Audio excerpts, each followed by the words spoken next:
Hey kids, this is Ivan. How you doing? All of a sudden, I went from having like really nothing to talk about to having like more video topics than I know what to do with, and that's I guess that's a function of play games, get more topics, right? More examples come up. So here's a really short one. Once again from the last Lamentations of the Flame Princess game session that I ran a couple days ago. Interesting thing happened, and I wanted just to talk about this in a really kind of generic way. And it's funny because my videos are kind of like going in two different directions. I'm going into like, I have this kind of OSR, here's all these tweaks and stuff you can do. And I have this sort of like more like rules as written, kind of exploring these other games, side I'm going into, which is fine. That's great. But, because diversity, it's, spice of life, variety is, Anyhow, I sound like yoga. I do. So anyhow, here's what happened. In a game like Lamentations of the Flame Princess, a lot of OSR games, and a lot of other games besides, the rules there's generally some kind of rules about magic if it's a fantasy style game. And generally the rules might say something like, well, only wizards can transcribe spells or write spells or copy them from spellbook to spellbook or whatever, happens to be. Only these people know how to do that kind of stuff. And there are rules in Lamentations of the Flame Princess, actually very formalized rules on how to copy spells, how to create spells, etc. And so our wizard, Lee, your humble game master, has been playing Dr. Hans Fleischer. He's been collecting a whole bunch of arcane books, sometimes by simply unleashing something that destroys an entire town and then going back and collecting the books from somebody's house, which was hysterical. Wasn't their intent, but that's what happened. But anyhow, one of the things they discover is a spell book, and we're using the VAM rules for Lamentations of the Flame Princess, a little supplemental thing that came out in Free RPG Day. And part of the deal with that is there is no read magic spell. All the spells are written in human languages. They might be written in ciphers. They might be written in a language you don't understand, etc. Other than that, the regular spell rules apply. So they find a spell book in this guy's house. The guy wasn't a magician. He was just a collector of books, and this was kind of something he saw as really valuable. Everybody there, it's in Prussia, so I believe everybody kind of speaks German as a default language. But the book is in French. I decided it's not really in a cipher, it's just in an older book, French magician, so it's got a few spells in it.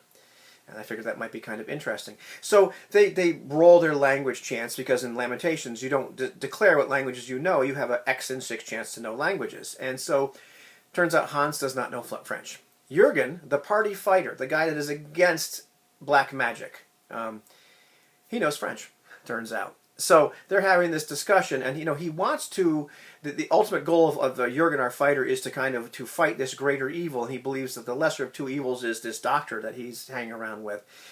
So he's going to try to help him to see if he can discover anything more that will lead them to defeating this bigger scourge that they've kind of unleashed on the world. At least that's his goal right now at this particular moment. Whether or not that will come to fruition, who knows? However, the deal is, he says, well, I'm going to try to translate this from French into German for the doctor. Now, if I go by rules as written, there's no way he can do this. He cannot, he could translate it, but he cannot, he's not going to be able to transcribe magic into a spell book. He's not going to be able to write down a spell. That's just not how it works. You need special, ink. You need to spend X amount of silver pieces, whatever. However, this is one of those moments where I said, wait a minute. All too often in games, we look at something that's a rule, the player says, I want to do something outside the scope of those rules, and we say no, and sometimes that is appropriate. But I just stopped and said, well, wait a minute. This might be interesting, right? So what could possibly go wrong?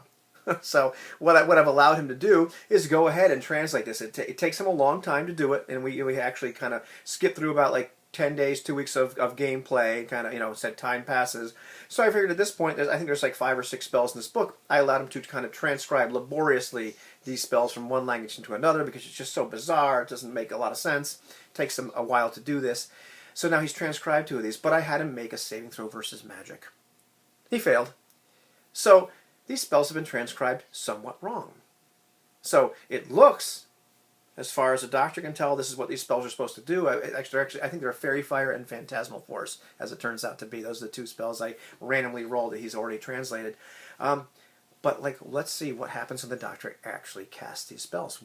Is it really going to do what the spell description in the book says it does? Says something else happen?